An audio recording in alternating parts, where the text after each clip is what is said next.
O segurança me barrou na porta do meu próprio evento, na frente de 250 convidados, porque minha filha havia ordenado que eu não entrasse. Meu nome é Helena, tenho 71 anos e cada centavo daquela inauguração saiu da minha conta. O que Beatriz esqueceu é que o prédio inteiro ainda está no meu nome. Deixe nos comentários de qual país você está nos assistindo.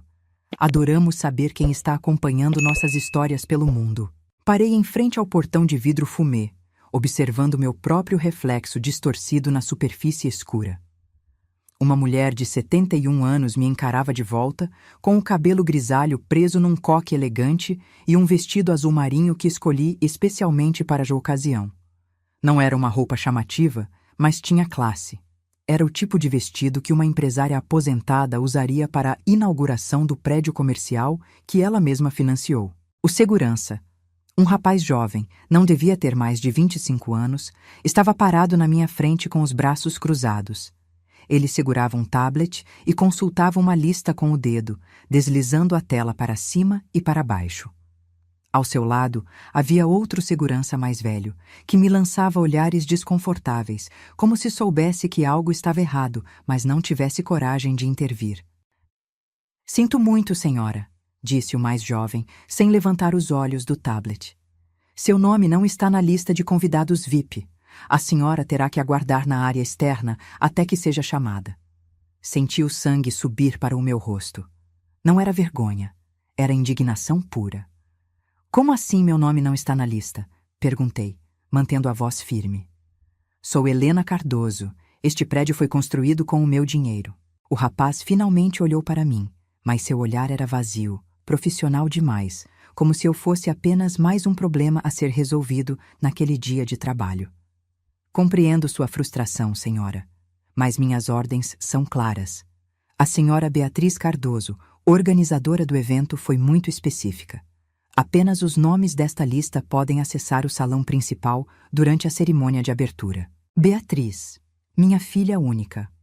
A mulher que criei sozinha depois que meu marido morreu há 15 anos. A mesma que morava na minha casa, usava meu carro aos finais de semana e cuja empresa de arquitetura mal conseguia pagar as próprias contas. E agora ela estava me barrando na porta do evento que eu financiei do início ao fim. Respirei fundo, tentando processar a humilhação que estava acontecendo.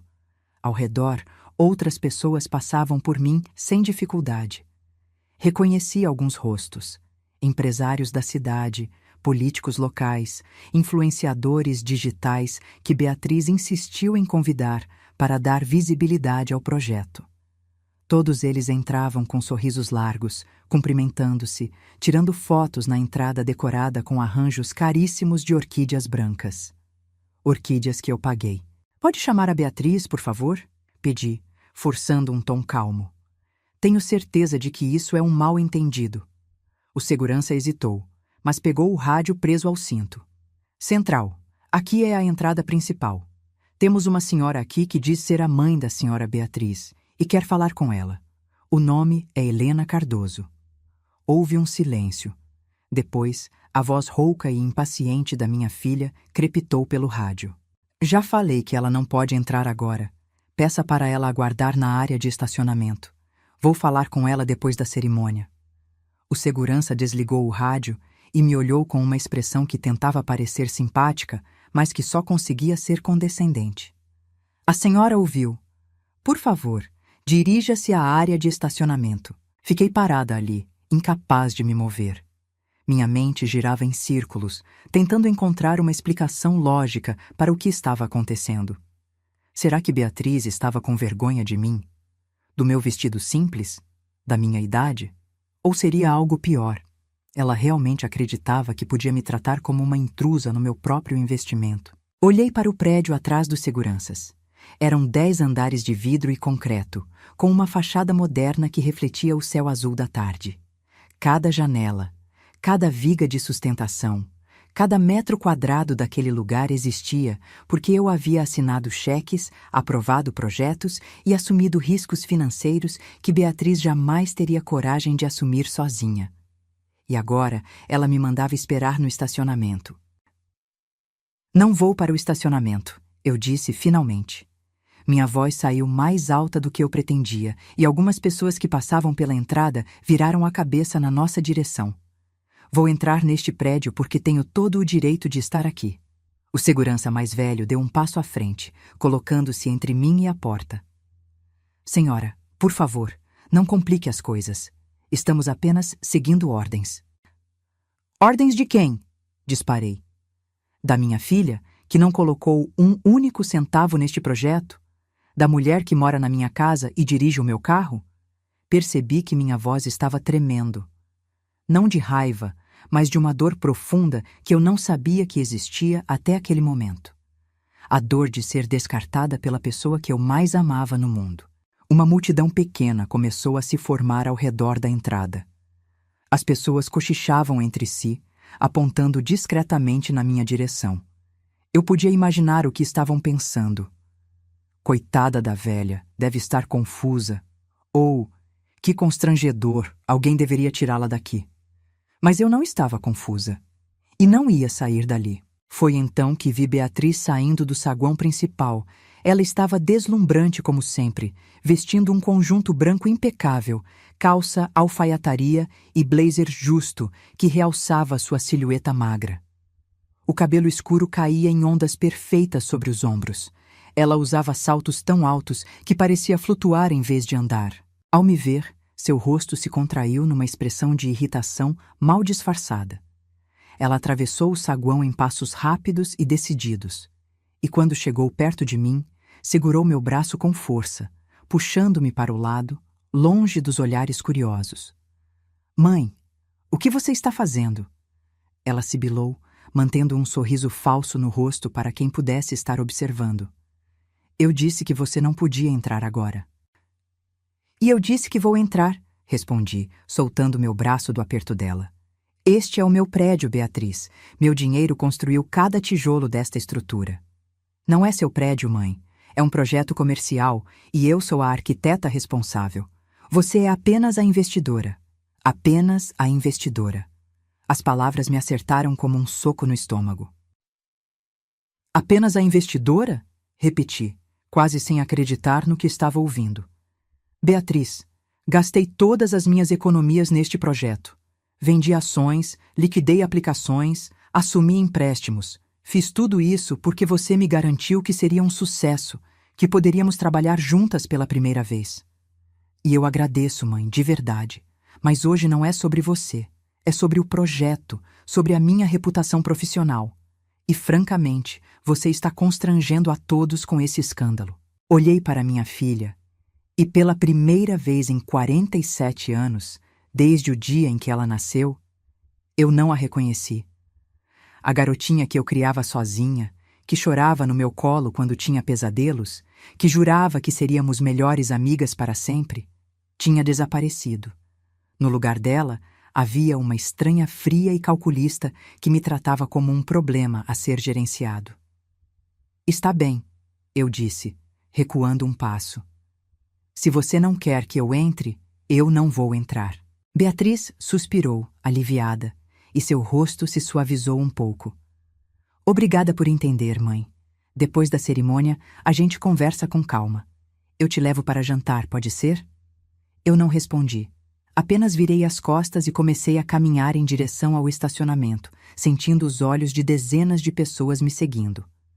Cada passo parecia mais pesado que o anterior, e eu precisava de toda a minha força de vontade para não desabar ali mesmo, na frente de todos. Mas enquanto caminhava, uma ideia começou a se formar na minha mente. Uma ideia perigosa e libertadora ao mesmo tempo. Beatriz havia cometido um erro fatal. Ela me tratou como se eu fosse descartável, como se meu papel no projeto tivesse terminado assim que o dinheiro saiu da minha conta. O que ela esqueceu, ou talvez nunca soube de verdade, é que eu não era apenas uma velha aposentada com dinheiro guardado. Eu tinha sido empresária durante 35 anos. Eu conhecia contratos, conhecia a lei e, acima de tudo, eu sabia exatamente onde estavam todos os documentos que comprovavam que aquele prédio ainda estava registrado em meu nome. Cheguei ao meu carro, um sedã escuro e discreto, e sentei no banco do motorista sem ligar o motor. Peguei meu celular da bolsa e olhei para a tela, onde havia dezenas de notificações, mensagens de conhecidos que estavam no evento, perguntando se eu estava bem, se tinha acontecido alguma coisa. Ignorei todas elas e abri a pasta de contatos. Percorri a lista até encontrar o nome que procurava. Dr. Maurício Tavares, meu advogado há mais de 20 anos. Disquei o número. Ele atendeu no segundo toque. Helena, como vai? Está aproveitando a grande inauguração? Maurício, preciso que você me faça um favor urgente, eu disse, ignorando a pergunta. Preciso de uma cópia autenticada da escritura do prédio comercial da Avenida Paulista. E preciso que você verifique todas as cláusulas do contrato de gestão que assinei com a Beatriz. Houve uma pausa. Aconteceu alguma coisa? Digamos apenas que minha filha se esqueceu de quem realmente é a dona do prédio. E eu preciso lembrá-la disso. Maurício não fez mais perguntas. Ele me conhecia bem o suficiente para saber que quando eu usava aquele tom de voz, era melhor apenas obedecer e investigar depois. Combinamos de nos encontrar em seu escritório em 1 hora, tempo suficiente para ele reunir todos os documentos necessários. Desliguei o telefone e fiquei ali sentada por alguns minutos, observando o movimento ao redor. Carros entravam e saíam do estacionamento. Pessoas elegantes caminhavam em direção à entrada principal, todas animadas e sorridentes. Era o tipo de evento que eu deveria estar curtindo, brindando com champanhe, recebendo cumprimentos por ter investido num projeto tão ambicioso. Em vez disso, estava escondida no estacionamento como uma intrusa. Olhei pelo retrovisor e vi meu próprio reflexo. Meus olhos estavam vermelhos, não de lágrimas. Eu não ia dar a Beatriz a satisfação de me fazer chorar, mas de pura indignação. As linhas de expressão ao redor da minha boca pareciam mais profundas, e algumas mechas de cabelo haviam escapado do coque, dando-me uma aparência desalinhada. Suspirei fundo e recompus o penteado. Não podia deixar que ninguém me visse assim, vulnerável e magoada. Se Beatriz queria jogar sujo, então eu precisava estar impecável. Liguei o carro e saí do estacionamento, passando pela entrada principal mais uma vez. Através das portas de vidro, consegui ver Beatriz no centro do saguão, sorrindo para um grupo de empresários, gesticulando animadamente enquanto explicava algum aspecto arquitetônico do prédio. Ela parecia tão confiante, tão dona da situação. Mas essa confiança era construída sobre uma fundação falsa. E fundações falsas desmoronam. O escritório de Maurício ficava a 20 minutos dali, num prédio antigo, mas bem conservado no centro da cidade. Subi até o 10º andar de elevador e fui recebida pela secretária dele, uma senhora de meia-idade que sempre me tratava com cordialidade. Doutora Helena, o Dr. Maurício está te esperando. Pode entrar. Entrei na sala ampla e arejada. Maurício estava sentado atrás de uma mesa de mogno enorme, com pilhas de documentos espalhados à sua frente. Ele levantou ao me ver, estendendo a mão. Helena, sente-se, por favor. Sentei na cadeira de couro confortável à frente da mesa e cruzei as mãos no colo, esperando que ele começasse. Maurício ajeitou os óculos e pegou um dos documentos. Então, eu analisei a escritura do prédio e o contrato de gestão que você assinou com a Beatriz há 6 meses. Tenho boas e más notícias. Comece pelas más, eu disse. A má notícia é que você deu a Beatriz poderes muito amplos sobre a gestão do empreendimento. Ela pode tomar decisões sobre locação, eventos, reformas, tudo isso sem precisar de sua autorização prévia. No papel, ela é a administradora plena do prédio. Senti um aperto no peito. Eu havia confiado tanto em Beatriz que nem sequer li o contrato direito antes de assinar. Ela me garantiu que era apenas uma formalidade, que eu continuaria tendo controle total sobre tudo. E eu, como uma idiota, acreditei. E a boa notícia? Perguntei, temendo a resposta. Maurício sorriu, e havia um brilho nos olhos dele que me deu uma fagulha de esperança. A boa notícia é que a propriedade do imóvel continua 100% sua. A Beatriz tem poderes de gestão, mas ela não é dona de nada. E mais importante ainda, há uma cláusula no contrato que diz que você pode revogar os poderes dela a qualquer momento, desde que apresente justificativa por escrito e notifique com 48 horas de antecedência. Recostei na cadeira, processando a informação. Então eu posso tirá-la da administração do prédio? Pode, mas precisa ter uma razão válida. Ela me magoou, não vai funcionar num tribunal caso ela decida contestar. Você precisa de algo concreto, má gestão financeira, violação de cláusulas contratuais, algo assim. Pensei por um momento. Beatriz não era incompetente, reconheço isso. Ela era uma arquiteta talentosa e tinha um bom senso estético. Mas quando se tratava de dinheiro, ela sempre foi irresponsável. Durante a construção do prédio, houve dezenas de despesas não autorizadas. Compras de materiais mais caros do que o necessário, contratações de fornecedores sem pesquisa de preço. Eu sempre engolia essas decisões porque confiava que Beatriz sabia o que estava fazendo. Mas agora, com a distância emocional que a humilhação de hoje me deu, eu conseguia ver a verdade. Ela estava gastando meu dinheiro como se fosse dela, sem o menor cuidado. Eu tenho justificativa, eu disse, finalmente. Durante a obra, ela autorizou gastos que não estavam no orçamento original. Mármore importado para o saguão, luminárias de cristal, paisagismo de alto padrão. Nada disso estava previsto e ela nunca me consultou antes de aprovar. Maurício pegou uma caneta e começou a anotar. Isso é ótimo. Se você conseguir comprovar essas despesas não autorizadas, temos uma base sólida para argumentar má gestão. Você tem recibos? Notas fiscais? Tenho tudo arquivado em casa.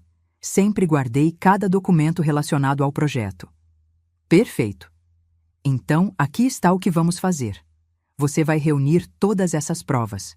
Eu vou redigir uma notificação formal revogando os poderes de gestão da Beatriz. E em 48 horas, você reassume o controle total do prédio. Senti um peso imenso sair dos meus ombros. Pela primeira vez, desde que fui barrada na entrada do evento, eu consegui respirar direito. Obrigada, Maurício. Você não sabe o quanto isso significa para mim. Ele se inclinou para a frente com uma expressão séria. Helena, posso te dar um conselho como amigo, não como advogado? Eu assenti. Tem certeza de que quer fazer isso? Beatriz é sua filha. Isso vai criar um abismo entre vocês que talvez nunca seja superado.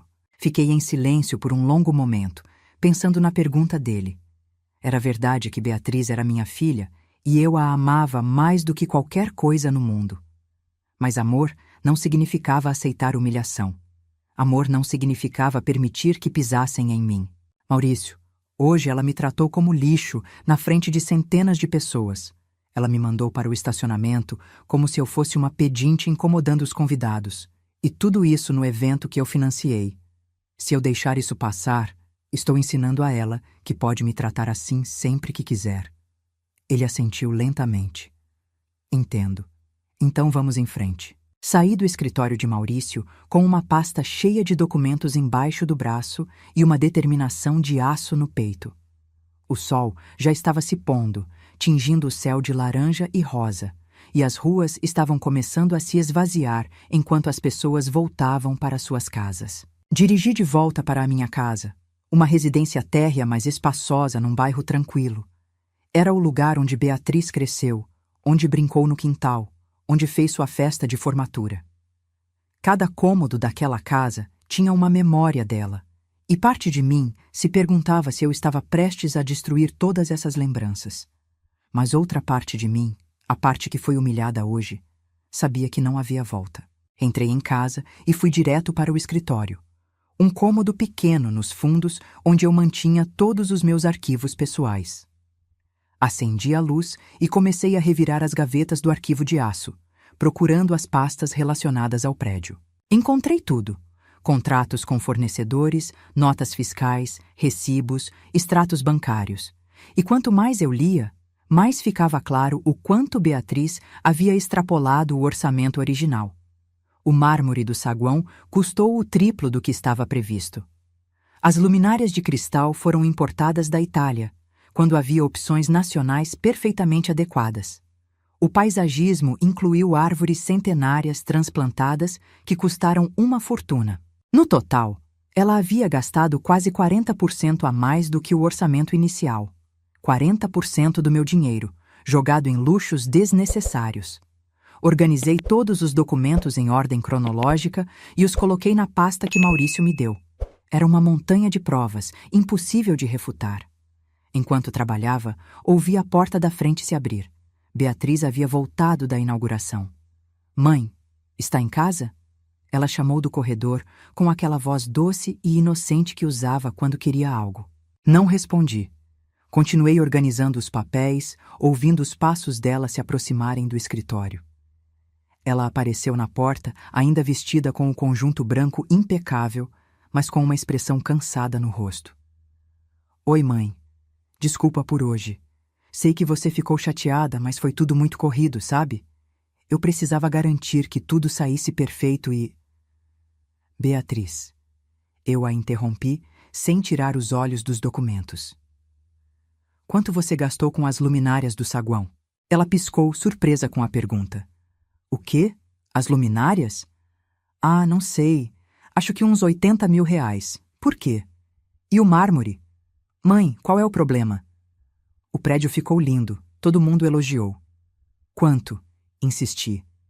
Ela suspirou, irritada. Não sei exatamente. Uns 200 mil, talvez mais. Mas era necessário. O mármore nacional não tinha a mesma qualidade. O orçamento original previa 60 mil para luminárias e 80 mil para mármore. Você gastou quase 4 vezes mais do que o planejado. E fez isso sem me consultar. Beatriz cruzou os braços, na defensiva. Eu sou a arquiteta do projeto, mãe. Essas decisões técnicas cabem a mim. Você não entende de design, não entende de materiais. Mas entendo de dinheiro e entendo de respeito, 2 coisas que você claramente não tem por mim. Ela revirou os olhos, um gesto que me irritou profundamente. Ah, para com isso. Você está sendo dramática por causa de hoje?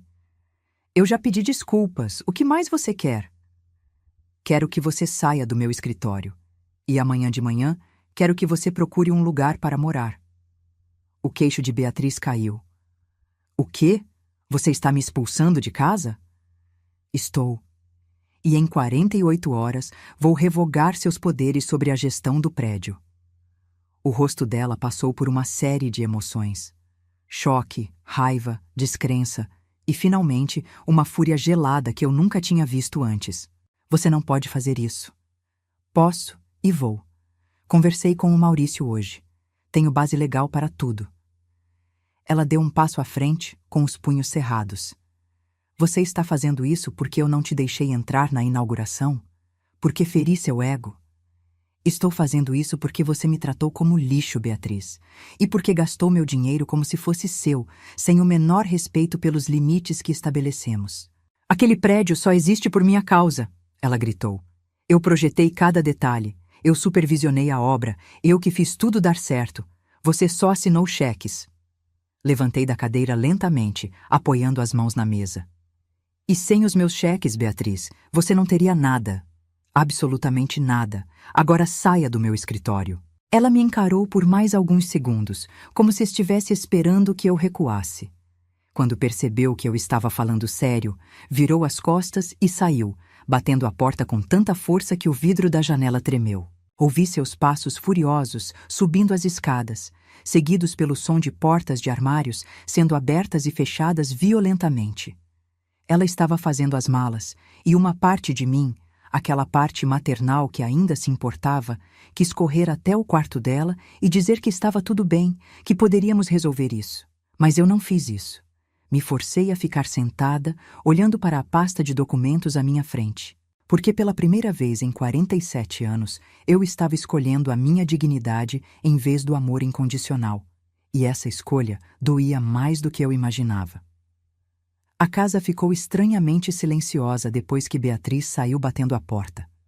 Ouvi o carro dela ligando na garagem, as rodas cantando no asfalto enquanto ela acelerava pela rua. Parte de mim esperava que ela voltasse, que batesse na porta pedindo desculpas, dizendo que havia exagerado. Mas as horas passaram e nada aconteceu. Fiquei sentada no escritório até tarde da noite, relendo os documentos, certificando-me de que cada vírgula, cada número, cada cláusula estava no lugar certo. Maurício me enviou a minuta da notificação por e-mail, e eu a revisei 3 vezes antes de aprovar. Era um documento seco e formal, mas cada palavra carregava o peso da minha decisão. Quando finalmente fui para a cama, já passava da meia-noite. Deitei ali, encarando o teto escuro, ouvindo o silêncio ensurdecedor da casa vazia. Beatriz sempre fazia barulho. Música alta, televisão ligada, conversas ao telefone que se estendiam até tarde. Agora, sem ela, a casa parecia um mausoléu. Peguei no sono só de madrugada, e quando acordei, o sol já estava alto. Olhei para o celular e vi dezenas de mensagens não lidas. A maioria era de conhecidos que estiveram na inauguração, perguntando se eu estava bem, comentando sobre o incidente na entrada. Alguns tinham um tom de fofoca mal disfarçada, outros pareciam genuinamente preocupados. Ignorei todas elas e desci para a cozinha. Fiz café, torradas, tentei manter uma rotina normal. Mas tudo parecia estranho, deslocado. Eu sempre fazia café para 2 pessoas, sempre preparava a mesa pensando em Beatriz descendo sonolenta, reclamando da claridade, pedindo mais açúcar. Agora era só eu. Terminei o café da manhã rapidamente e liguei para Maurício. Bom dia, Helena. Já revisou a notificação? Revisei e aprovo. Pode enviar. Tem certeza? Depois que eu enviar, não tem mais volta. Beatriz vai ser oficialmente notificada e terá 48 horas para se retirar da administração do prédio. Tenho certeza, eu disse com uma firmeza que surpreendeu até a mim mesma.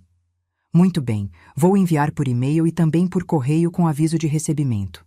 Ela não vai poder alegar que não foi notificada. Desliguei o telefone e fiquei ali parada, segurando a xícara de café vazia, sentindo o peso do que havia acabado de fazer. Era irreversível agora. Eu havia cruzado uma linha que não podia mais ser apagada. O dia se arrastou lentamente. Tentei me distrair com tarefas domésticas. Limpei a casa, organizei armários, reguei o jardim. Mas minha mente estava sempre voltando para Beatriz, imaginando onde ela estava, o que estava pensando, se estava com raiva ou magoada. Foi só no final da tarde que meu celular tocou. Era um número desconhecido. Alô? Helena Cardoso? Disse uma voz feminina, jovem e profissional. Sim, sou eu. Aqui é Fernanda, da assessoria de imprensa do portal Cidade em Foco. Estamos fazendo uma matéria sobre a inauguração do novo prédio comercial na Avenida Paulista e gostaríamos de uma entrevista com a senhora, que é a investidora principal do projeto. Meu coração acelerou.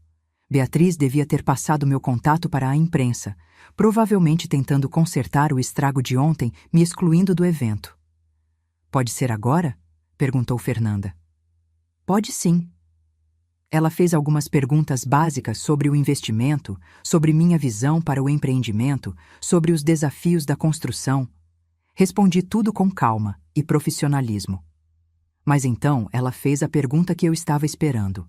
É verdade que houve um mal-entendido na entrada do evento ontem? Algumas pessoas comentaram nas redes sociais que a senhora teve problemas para acessar a inauguração. Respirei fundo. Era minha chance de contar minha versão dos fatos, de expor publicamente o que Beatriz fez. Mas então pensei melhor. Expô-la na imprensa seria cruel, vingativo, e eu não queria ser essa pessoa. Foi apenas um pequeno problema de comunicação com a equipe de segurança, eu disse, mantendo o tom leve. Nada demais. O evento foi um sucesso. Entendo. E qual é sua relação com a arquiteta Beatriz Cardoso, que assinou o projeto? Beatriz é minha filha, e é uma profissional extremamente talentosa. Mesmo depois de tudo, eu ainda não conseguia destruí-la publicamente, porque no fundo, ainda era minha filha. Desliguei o telefone e fiquei olhando para a tela por um longo tempo. Fernanda disse que a matéria seria publicada no dia seguinte. Com sorte, geraria uma imagem positiva do empreendimento. Mas eu sabia que a notificação de Maurício chegaria antes da matéria ser publicada. E quando Beatriz a recebesse, toda essa cordialidade seria destruída. Naquela noite, recebi uma mensagem dela. Era a primeira vez que ela entrava em contato desde que saiu de casa. Recebi a nota que você fez. Parabéns, conseguiu me destruir. Espero que esteja feliz. Não respondi.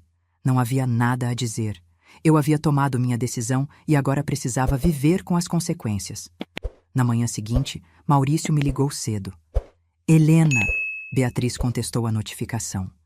Ela enviou uma resposta formal, alegando que todas as despesas extras foram necessárias e que ela tinha autonomia para fazê-las de acordo com o contrato de gestão. Ela tem razão? Tecnicamente, sim. O contrato dá a ela amplos poderes. Mas o ponto é que você, como proprietária, ainda tem o direito de revogar esses poderes. Só que agora vai ser mais complicado. Ela vai levar isso para a justiça. Senti um aperto no peito.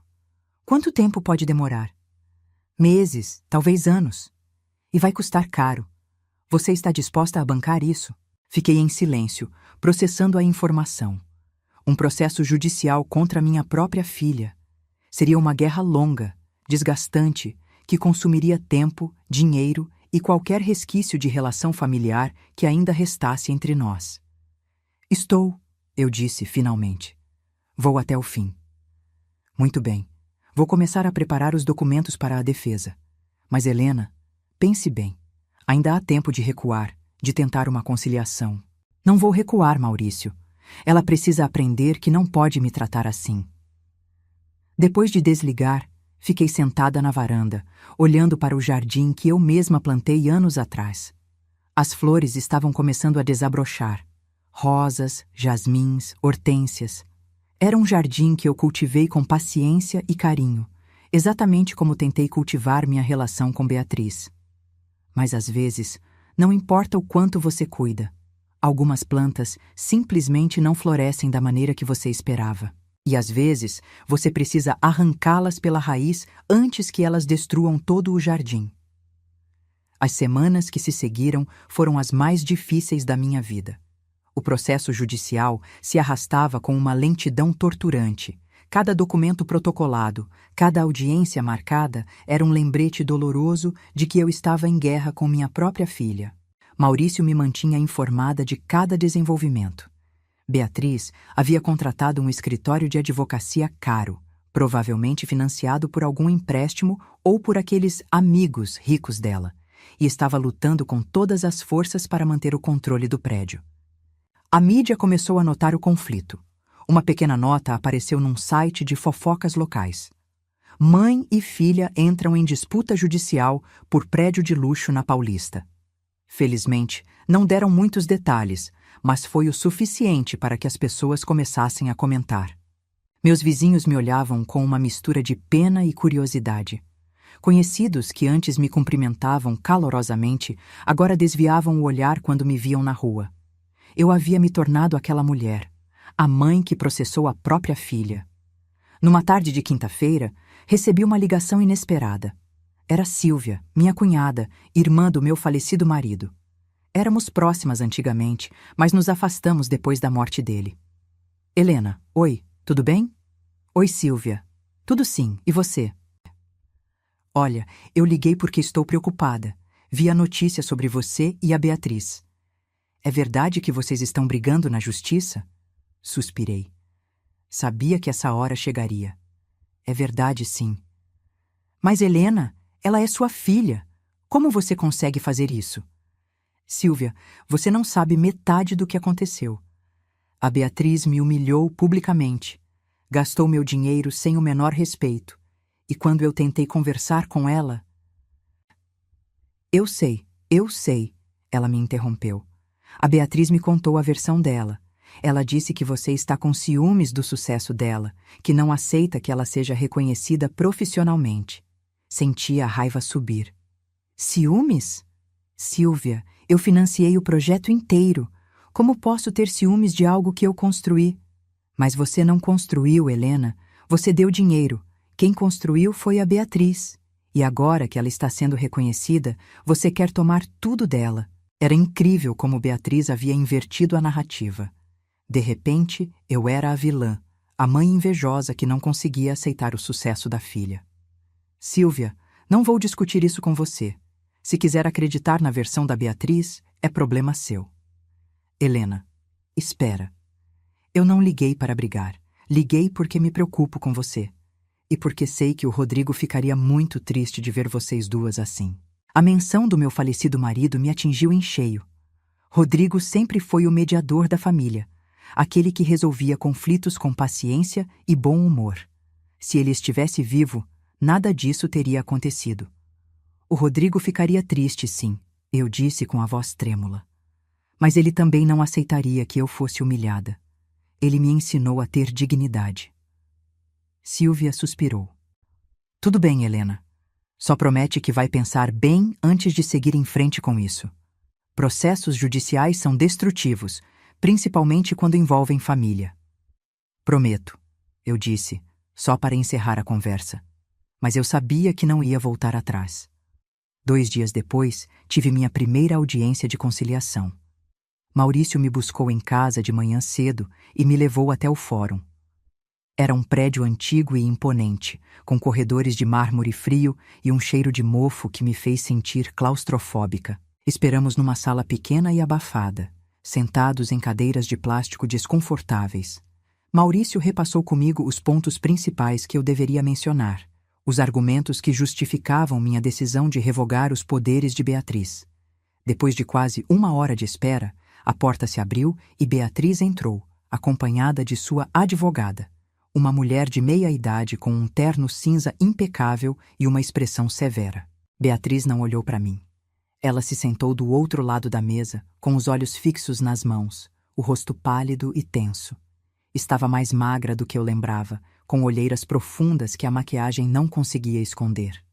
O juiz conciliador entrou em seguida, um homem de uns 60 anos, com cabelos grisalhos e uma postura cansada de quem já viu muitas famílias se destruírem naquela sala. Bom dia a todos. Estou aqui para tentar uma conciliação entre as partes, antes que isso vá para um processo formal. Alguém gostaria de começar? A advogada de Beatriz se adiantou. Excelência, minha cliente está disposta a negociar.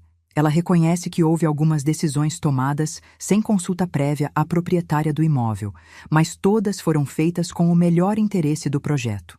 Ela propõe que seja estabelecido um comitê de gestão, onde ambas tenham voz igual nas decisões futuras. O juiz se virou para Maurício. E a parte autora, o que acha da proposta? Maurício me olhou, esperando minha resposta. Eu podia aceitar. Podia estender a mão, dividir o controle, tentar reconstruir alguma coisa com Beatriz. Mas então me lembrei do segurança me barrando na entrada. Lembrei da voz dela no rádio, mandando me deixar no estacionamento. Lembrei de anos sendo tratada como uma carteira ambulante, útil apenas quando havia contas a pagar. Não aceito, eu disse firme. Quero controle total. Beatriz finalmente levantou os olhos e me encarou. Havia lágrimas escorrendo pelo seu rosto, mas seu olhar era duro, ressentido. Você está fazendo isso só para me destruir, ela disse com a voz embargada. Você não liga para o prédio, você só quer me ver sofrer. Não é verdade, Beatriz, eu só quero o que é meu por direito. Você me odeia. Eu te amo. Mas não vou mais deixar que você me desrespeite. O juiz conciliador bateu na mesa, tentando controlar a situação. Vamos manter a civilidade, por favor. Senhora Helena, a senhora tem certeza de que não quer tentar um acordo? Tenho certeza. Ele suspirou e fechou a pasta à sua frente. Muito bem. Vou encaminhar o processo para julgamento. Preparem-se para uma longa batalha. Saímos da sala em silêncio. Beatriz passou por mim sem dizer uma palavra e, pela primeira vez, senti uma pontada de dúvida. Será que eu estava exagerando? Será que valia a pena destruir minha relação com minha única filha por causa de dinheiro e orgulho? Mas então Maurício colocou a mão no meu ombro e disse: Você fez a coisa certa, Helena. Não deixe que ela te manipule com culpa. E eu acreditei nele. Porque precisava acreditar. Os meses seguintes foram um pesadelo burocrático. Audiências, depoimentos, perícias contábeis, análise de contratos. Cada sessão no fórum me custava um pedaço da minha sanidade e uma fatia considerável das minhas economias. Maurício tentava me tranquilizar, dizendo que estávamos construindo um caso sólido, mas a cada dia eu me sentia mais exausta.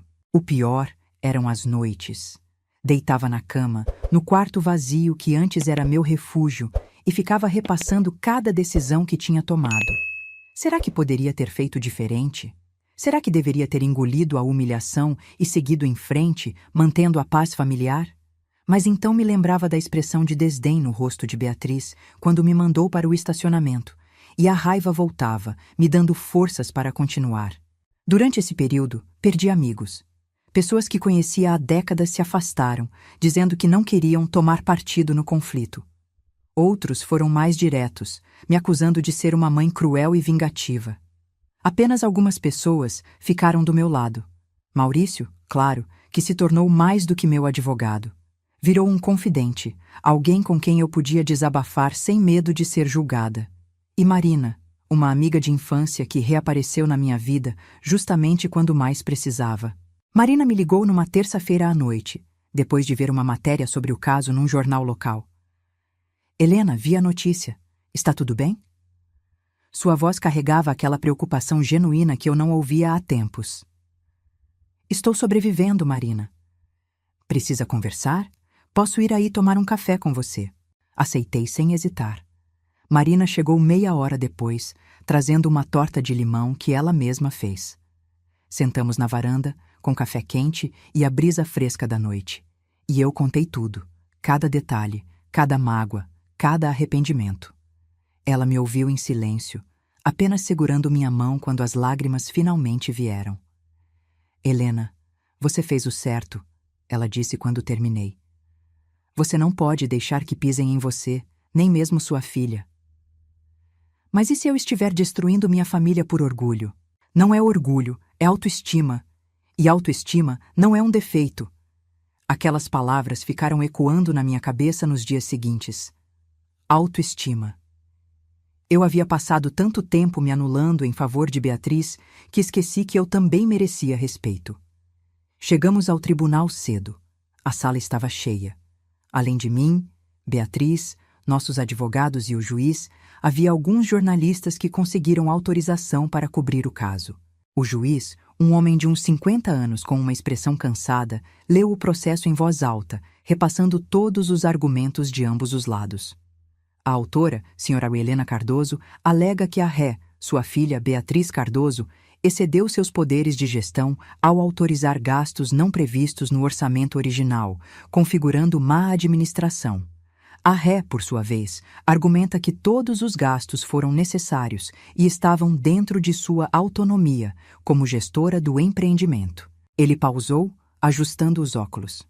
Analisando os documentos apresentados, bem como os depoimentos das testemunhas, cheguei a uma conclusão. Meu coração disparou.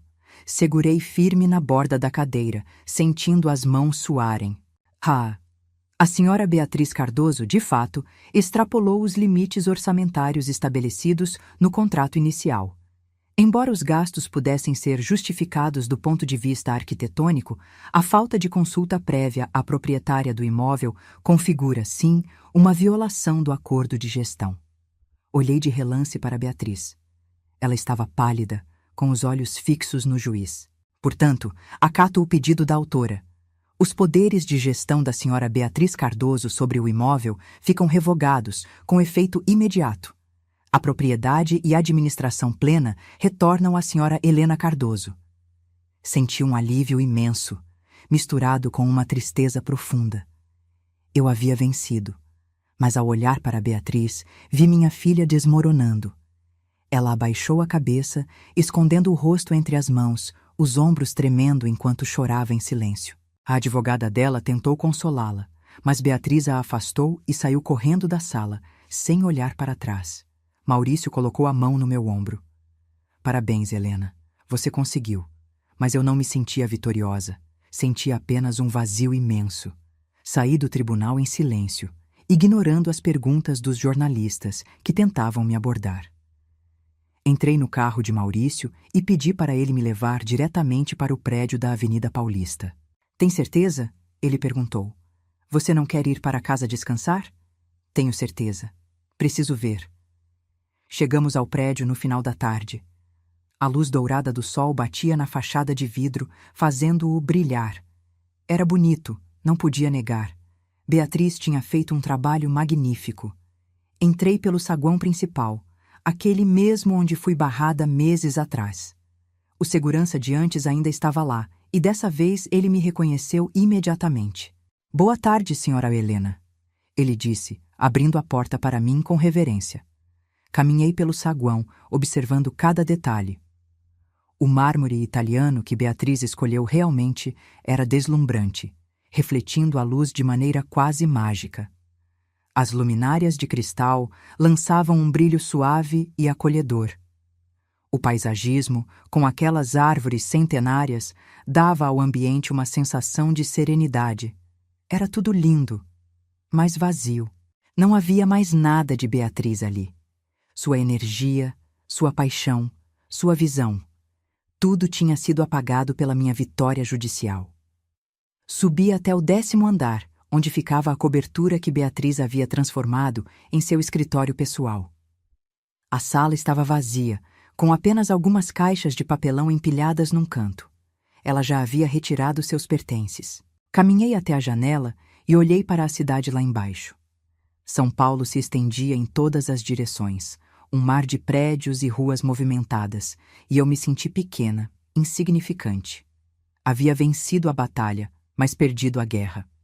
Peguei meu celular e, pela primeira vez em meses, digitei uma mensagem para Beatriz. Precisamos conversar, por favor. Esperei. 1 minuto, 2, 5, nada. Depois de 15 minutos, a resposta chegou. Não tenho mais nada para falar com você. Fechei os olhos, sentindo as lágrimas escorrerem. Eu tinha razão. Tinha a lei do meu lado. Tinha recuperado o que era meu. Mas havia perdido minha filha. E nenhuma vitória no mundo valia isso. Nas semanas que se seguiram à sentença, tentei reconstruir algum tipo de normalidade na minha vida. Assumi formalmente a administração do prédio, contratei uma equipe de gestão, comecei a revisar contratos de locação. O trabalho me mantinha ocupada durante o dia, mas as noites continuavam sendo um tormento. Toda vez que passava pelo quarto que era de Beatriz, sentia um aperto no peito. Ela havia levado quase tudo: roupas, livros, até os quadros que decoravam as paredes. Mas algumas coisas ficaram para trás. Um urso de pelúcia velho que ganhei quando ela nasceu, algumas fotos de infância, um caderno de desenhos de quando tinha 10 anos.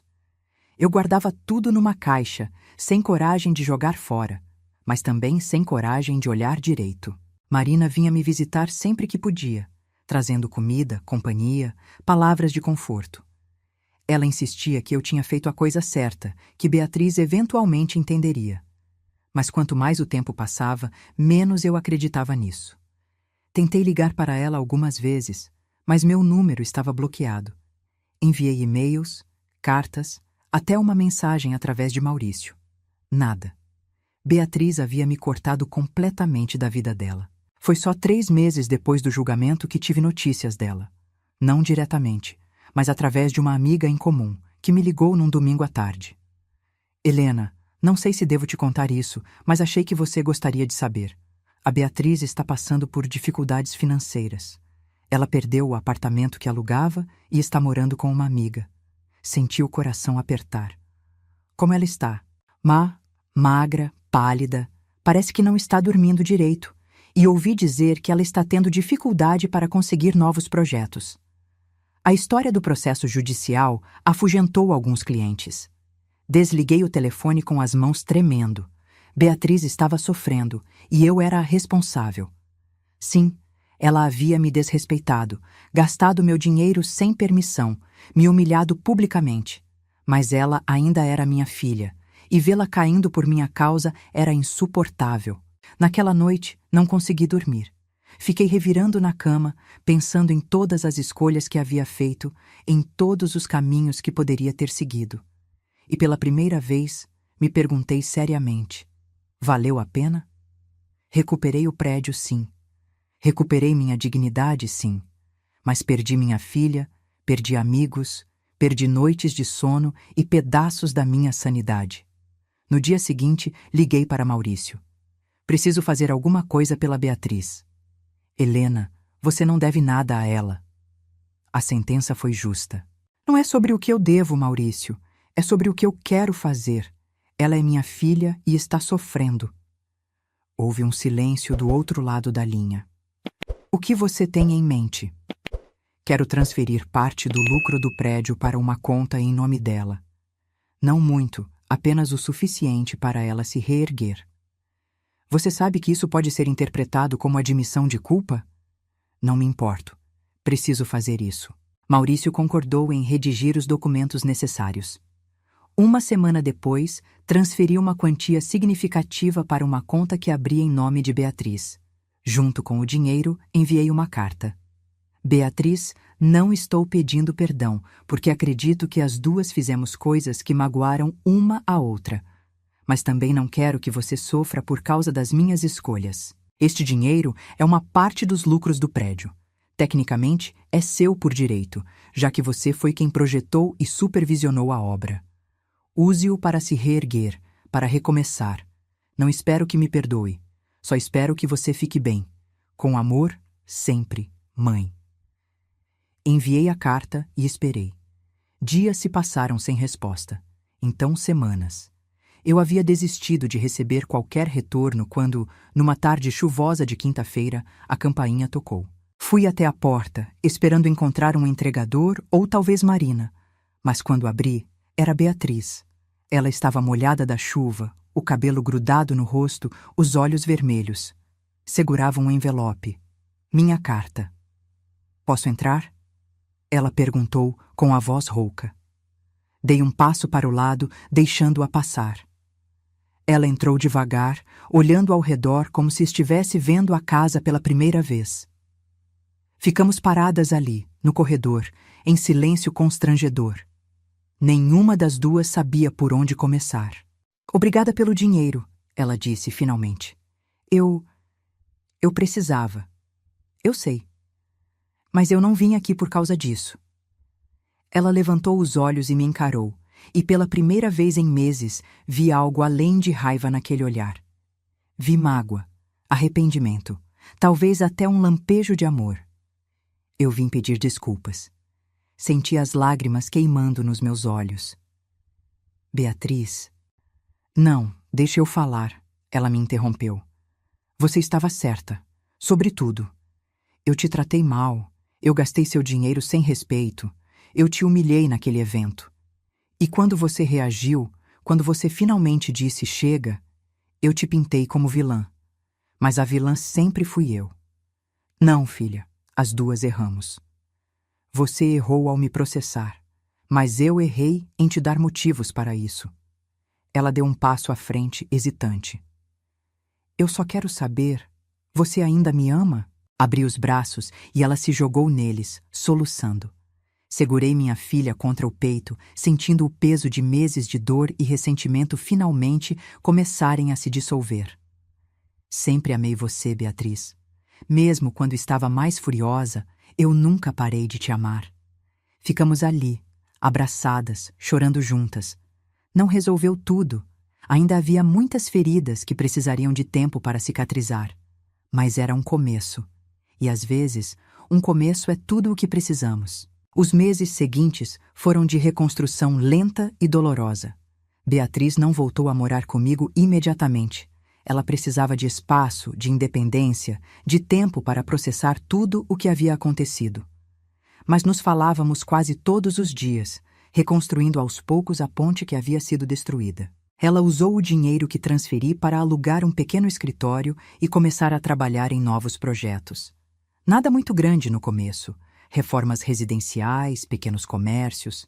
Mas ela estava recomeçando e fazia isso com uma humildade que eu nunca tinha visto nela antes. Um dia, 3 meses depois daquela tarde chuvosa em que ela apareceu na minha porta, Beatriz me ligou com uma proposta.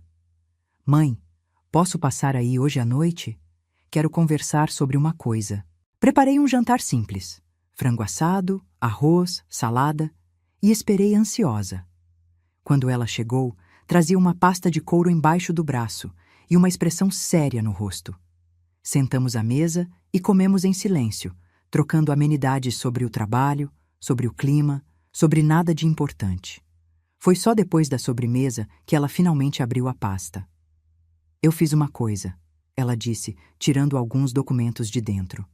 E antes que você diga qualquer coisa, deixa eu explicar. Ela deslizou os papéis pela mesa na minha direção. Eram plantas arquitetônicas, renderizações em 3D, orçamentos detalhados. É um projeto para um segundo prédio, ela explicou.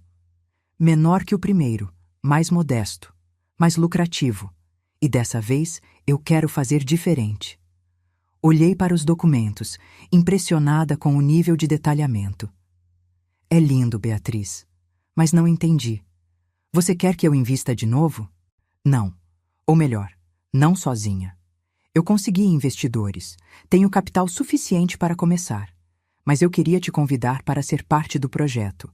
Não como financiadora silenciosa, mas como sócia ativa. Eu cuido da parte técnica, você cuida da parte financeira, juntas, de igual para igual. Senti um nó na garganta. Você tem certeza? Depois de tudo que aconteceu, tenho certeza, porque aprendi que preciso de você, mãe. Não do seu dinheiro, de você, da sua experiência, da sua sabedoria, do seu olhar crítico que eu sempre fingi odiar, mas que, no fundo, sempre me fez melhor. Peguei sua mão por cima da mesa. Seria uma honra. Começamos a trabalhar juntas logo em seguida. Era diferente dessa vez. Mais respeitoso, mais transparente. Toda decisão era discutida, todo gasto era aprovado em conjunto. E, surpreendentemente, funcionava. O novo prédio começou a tomar forma ao longo dos meses. Era menor que o primeiro, sim, mas tinha algo especial. Tinha a nossa colaboração genuína, o nosso esforço conjunto, sem ressentimentos ou disputas de poder.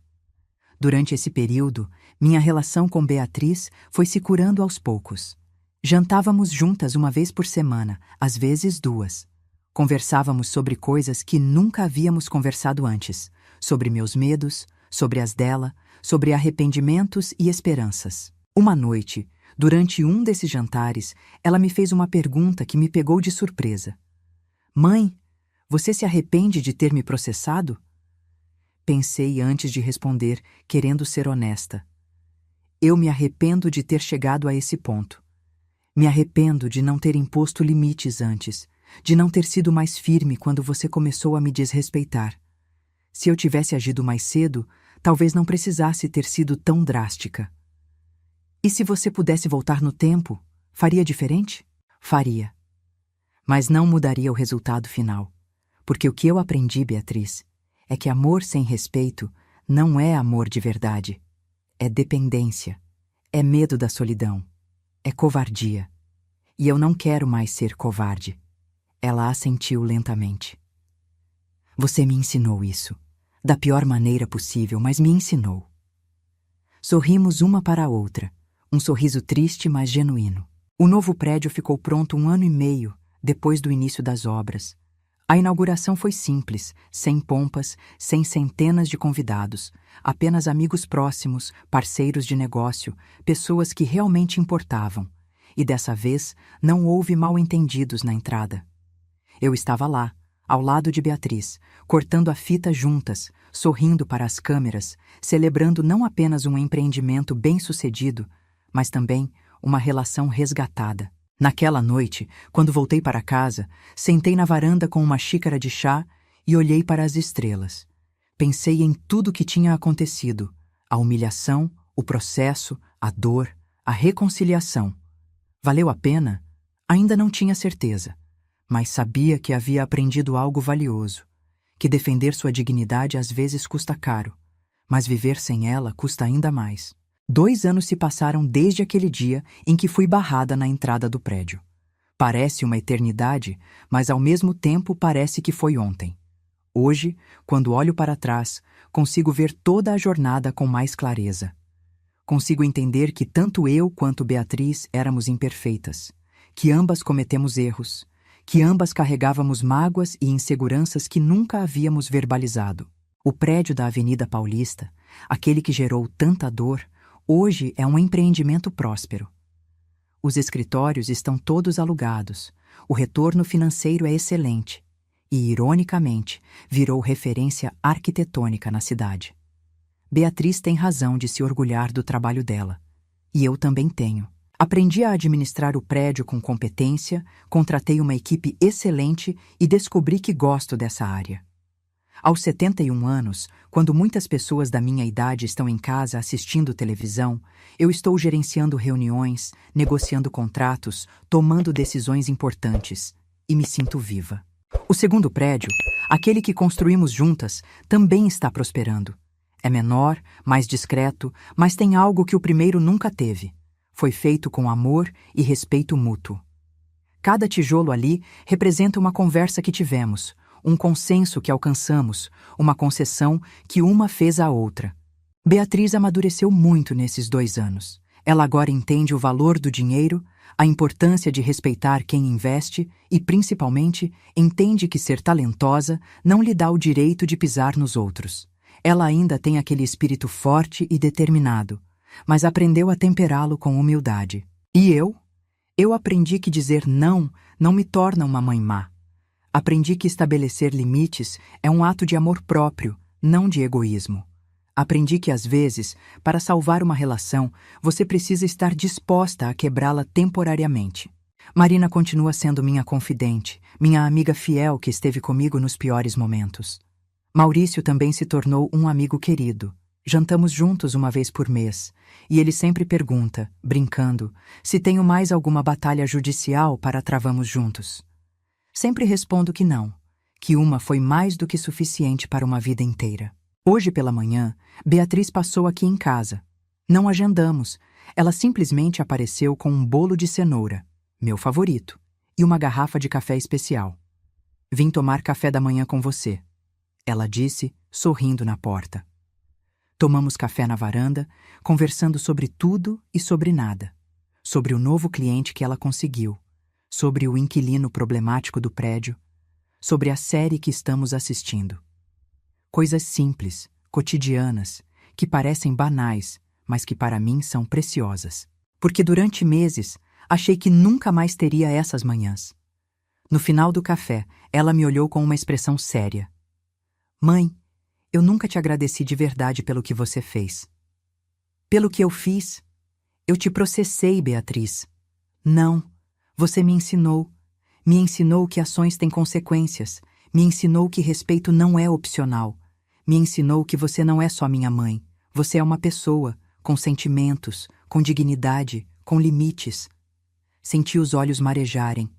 Eu poderia ter ensinado de um jeito menos doloroso. Talvez. Mas eu era teimosa demais para aprender de outro jeito. Precisava daquele choque de realidade, daquela queda brutal para finalmente acordar. Ela segurou minha mão. Obrigada por não desistir de mim. Obrigada por me amar o suficiente para me machucar quando foi necessário. Choramos juntas ali na varanda, enquanto o sol da manhã aquecia nossos rostos. Não eram lágrimas de tristeza, mas de alívio. Alívio por termos sobrevivido à tempestade e saído do outro lado, ainda de mãos dadas. Depois que ela foi embora, fiquei sentada ali por um bom tempo, pensando. Pensei nas mulheres da minha geração, que foram ensinadas a se anular, a sempre colocar os outros em primeiro lugar, a engolir desrespeito em nome da paz familiar. Pensei em quantas de nós aceitamos migalhas de amor, nos convencendo de que é isso que merecemos. E pensei em como é libertador descobrir que não, que merecemos respeito, dignidade, consideração.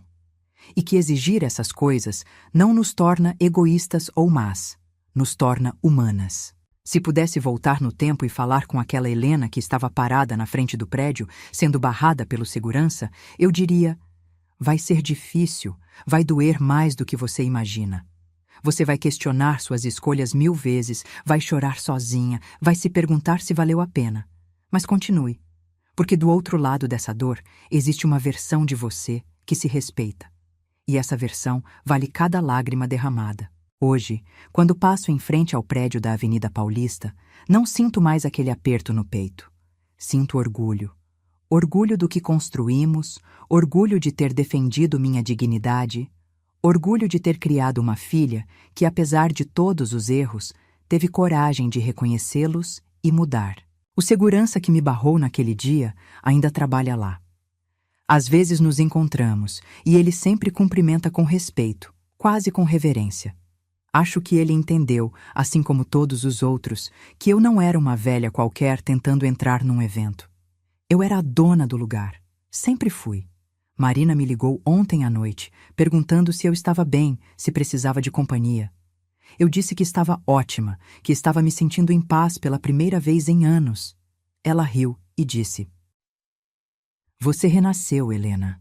Demorou 71 anos, mas você finalmente aprendeu a voar." E ela tinha razão. Passei 7 décadas sendo a filha obediente, a esposa dedicada, a mãe abnegada, sempre colocando as necessidades dos outros acima das minhas, sempre engolindo ofensas, sempre perdoando o imperdoável. E então, numa tarde de sábado, na frente de um prédio de vidro, algo quebrou dentro de mim. Não foi um colapso. Foi um despertar. Acordei para o fato de que eu merecia mais. Que minha filha não tinha o direito de me tratar como lixo só porque eu era mãe dela. Que amor verdadeiro inclui respeito, e sem respeito é só manipulação emocional. Hoje, quando me olho no espelho, vejo uma mulher diferente. As rugas continuam lá, os cabelos grisalhos também. Mas há algo novo nos olhos. Uma força, uma determinação, uma certeza de que nunca mais vou deixar que pisem em mim. E se isso faz de mim uma mãe imperfeita, então que seja.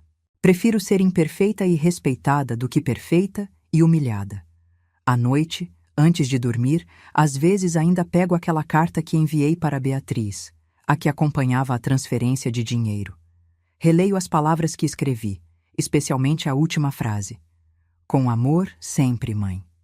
Porque é isso que eu sou. E sempre serei. Mãe. Mas agora, sou uma mãe que se respeita. E isso faz toda a diferença. Se você gostou dessa história, não esquece de deixar seu like, se inscrever no canal e ativar o sininho para não perder os próximos vídeos. E considera se tornar membro do canal para ter acesso a conteúdos exclusivos e apoiar nosso trabalho. Sua presença aqui significa muito para nós. Até a próxima história.